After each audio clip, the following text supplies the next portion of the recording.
আজকে আমি আপনাদেরকে আরেকটা অত্যন্ত গুরুত্বপূর্ণ একটা তদবির দিব।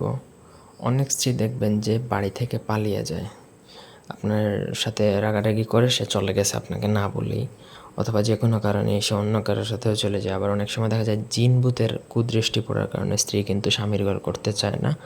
এমন স্ত্রীকে কিভাবে ফিরিয়ে আনবেন বা ওই জিন ভূতের কুদৃষ্টি হতে কীভাবে রক্ষা করবেন তার তদবির দিব। আপনাদের যে কোনো ব্যক্তিগত প্রয়োজনে আমাদের সাথে যোগাযোগ করে যে কোনো কাজ করিয়ে নিতে পারবেন, দেশে বা দেশের বাইরে থেকে। স্ক্রিনে দেওয়া নাম্বার আছে, সরাসরি ফোনে বা হোয়াটসঅ্যাপে যোগাযোগ করতে পারেন। তো দেখুন, যে রমণী জিন বা ভূতের কুদৃষ্টি পড়ে স্বামীর ঘর করে না বা স্বামীকে দু চোখে দেখতে পারে না, সময় সময় পালিয়ে গিয়ে কোথাও লুকায়িত হয়ে থাকে বা বাবার বাড়ি চলে যায়, সেই রমণীকে যদি খুঁজে না পাওয়া যায়, তবে ওই অদৃশ্য রমণীর নাম লইয়া, মানে সেই স্ত্রীর নাম লইয়া পবিত্র অবস্থায় পাক পবিত্র হয় নিচের আয়াত পাঠ করবেন। সেই অদৃশ্য পলাতক রমণী যেখানেই থাকুক না কেন 3 দিন অথবা 7 দিনের মধ্যে সে উপস্থিত হবে, একদম গ্যারান্টেড।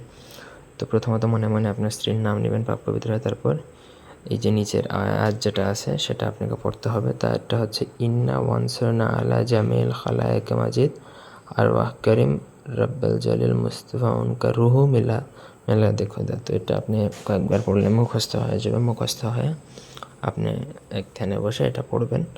আপনার স্ত্রী যেখানেই থাকুক না কেন সে চলে আসবে। এটা প্রেমিকার উপরে প্রয়োগ করা যায়। যদি সে কোথাও চলে যায়, হঠাৎ করে আপনার সাথে যোগাযোগ বন্ধ করে দেয়, তার উপরে এটা প্রয়োগ করতে পারবেন।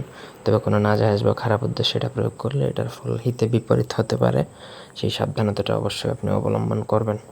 তো আশা করি বুঝতে পারছেন। কোনো অংশ বুঝতে অসুবিধা থাকলে আমাকে কমেন্ট করে জানাতে পারেন, আমি চেষ্টা করব বুঝিয়ে দেওয়ার। আপনাদের ব্যক্তিগত যে কোনো কাজেও আমাদের সাথে যোগাযোগ করতে পারবেন। ধন্যবাদ সবাইকে।